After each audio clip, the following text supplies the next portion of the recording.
кеңес мүшелері арасында да бұл сіздің айтып отырған тақырыбыңыз қазір нағыз жанып тұрған, қызып тұрған мәселе деп айтуға болады, өте өзекті мәселе деп айтуға болады.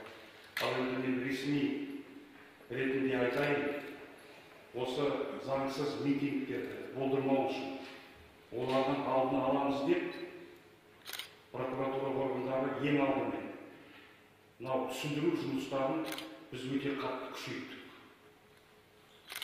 Осы 5 мамырға дейін бірде-бір адам жауапкершілікке тартылған жоқ.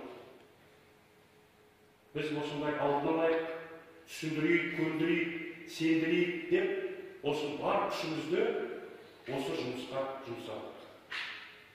Ал енді бірақ өздеріңіз білесіздер, естіптірсіздер.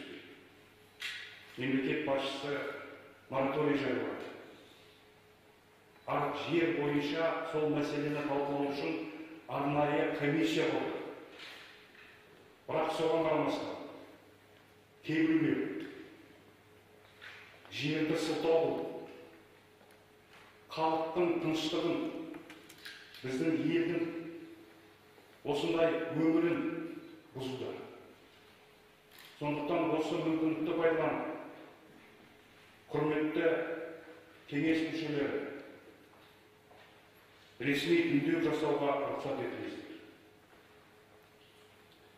Қазақстан Республика Президентінің 2016 жылғы 6 мамырдағы жарлығымен жер кодексінің кейбір нормаларын қолдануға мораторий жарияланды.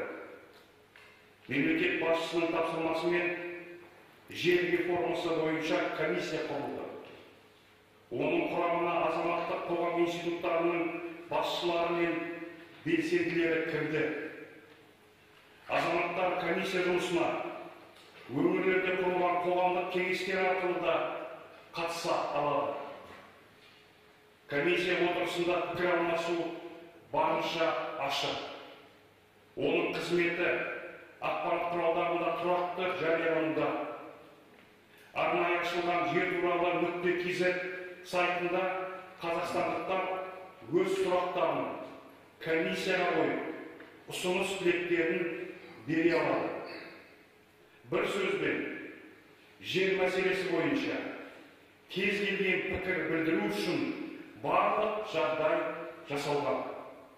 Алайда, кейбір адамдар осындай жағдаймен заң талаптарын елемей, ортақ диалогтан қашып, халықты заңсыз қарсылық акцияларына шақыруда.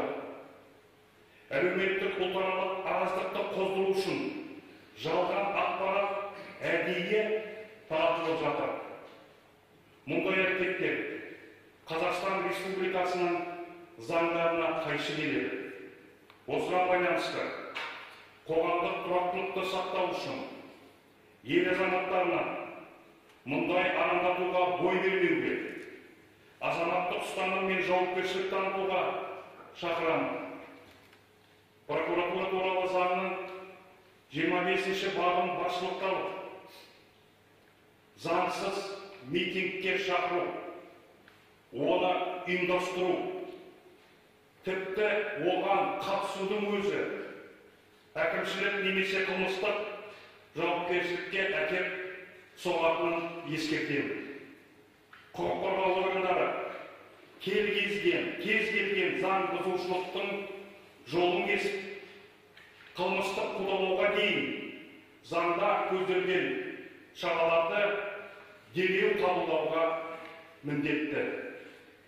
Уважаемые члены консультативного совета, пользуясь случаем, позвольте сделать официальное обращение по самому обсуждаемому казахстанцами земельному вопросу.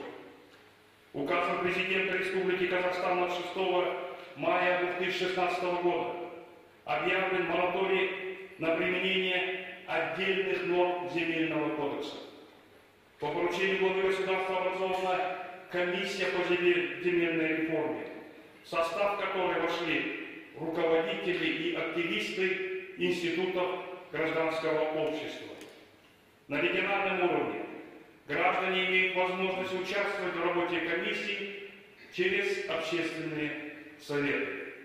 Обсуждение в комиссии проходит открыто. Процесс постоянно освещается в СМИ. На специальном сайте jeturala.kz казахстанцы могут задавать вопросы, оставлять свои пожелания и предложения для комиссии. Таким образом, созданы все условия для свободного выражения общественных, групповых, личных интересов по земельному вопросу.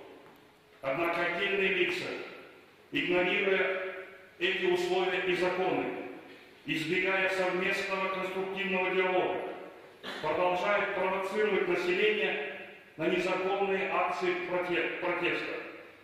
Порядок их организации проведения не соблюдается. Идет намеренная политизация и распространение ложной информации с элементами расширения социальной и национальной розни. Такие действия противоречат законам Республики Казахстан. В этой связи призываю казахстанцев не поддаваться на подобные провокации, проявить твердую гражданскую позицию во имя сохранения стабильности, предотвращения угроз жизни и здоровью наших граждан. Руководствуясь статьей 25 прим. 2 Закона о прокуратуре, предупреждаю, что призывы, то есть организация незаконного митинга, как и сам факт участия в нем, влекут административную или уголовную ответственность. Органы правопорядка обязаны пресекать любые нарушения и немедленно принимать предусмотренные законом меры вплоть до уголовного преследования. Спасибо.